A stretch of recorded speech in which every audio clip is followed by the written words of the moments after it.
Alright, this is Fakafon's review of Civilization 4 on the PC. Civilization. See, I can say civilization, but I can't even say opponent. So anyway, on to the game.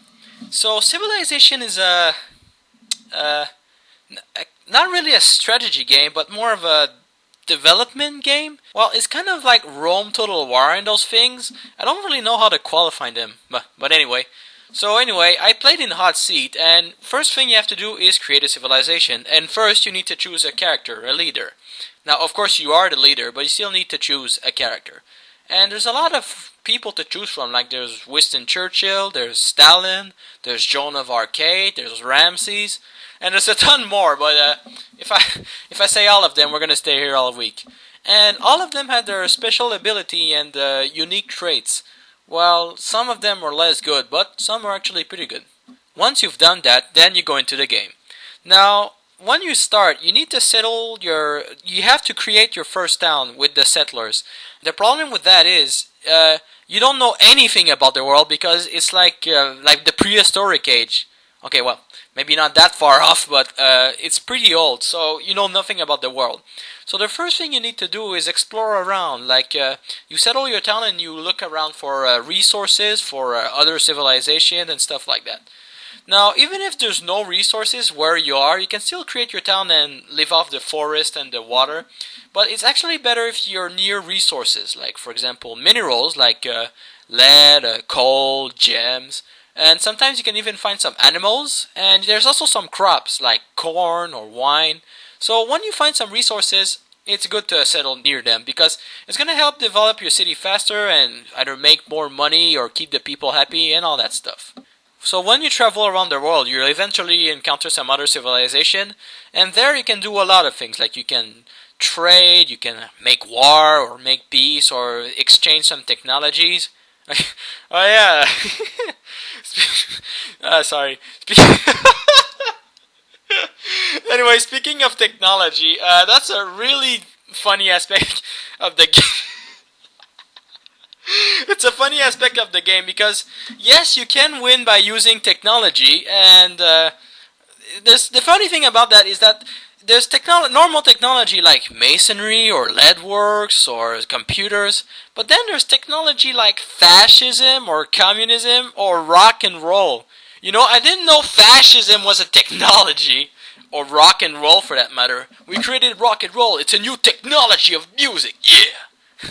So anyway, that's a little weird about the technologies. But apart from that, developing your technology is actually a very good idea because it's gonna give more stuff to build and a lot of stuff to help your civilization. In fact. Now, there's three ways to win in this game. You can use technology, as I said.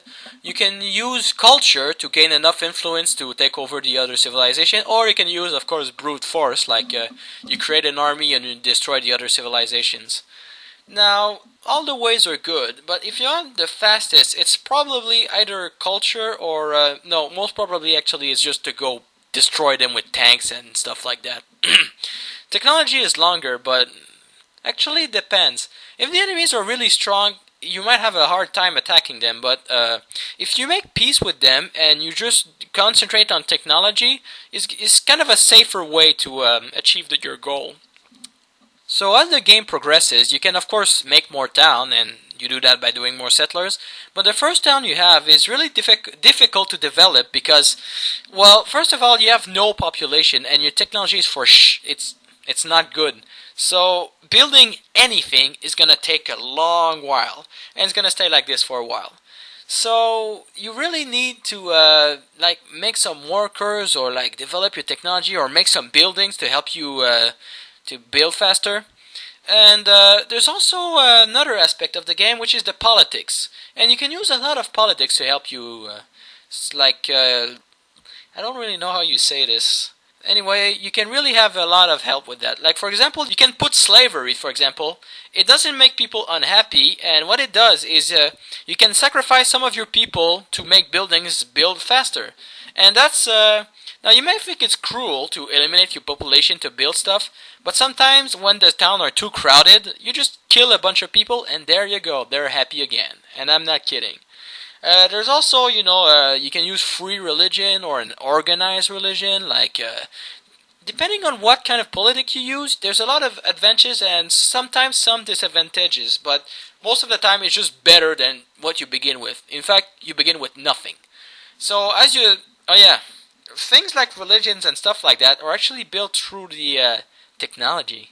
Yeah, I find that kind of weird. Now religions, I don't really know how you find them because they're not in the technology. It seems they just appear out of random. So anyway, so when the game progresses, you can build boats, go on other continents, try to conquer your foes and stuff like that.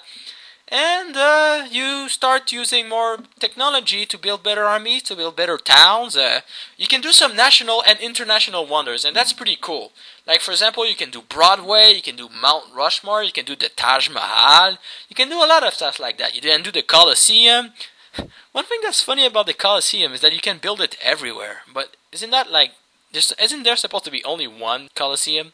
You can build the Great Library, the Great Lighthouse. You can build a lot of stuff. And you don't have to be from that specific civilization. Like, for example, if you want to build the Statue of Liberty, you don't have to be French or American. You can be whatever the hell you want, and you can build it. Oh yeah, there's just one building that I never quite understood why. But when you build a pyramid, it unlocks like a full list of politics you can use. I always wondered why. What did the pyramid unlock? Like constitutions and stuff? Anyway, I always find that kind of weird. So yeah, this is pretty much the end of the review. I guess the only thing left to say is that animal husbandry is also a technology. Yeah. See ya.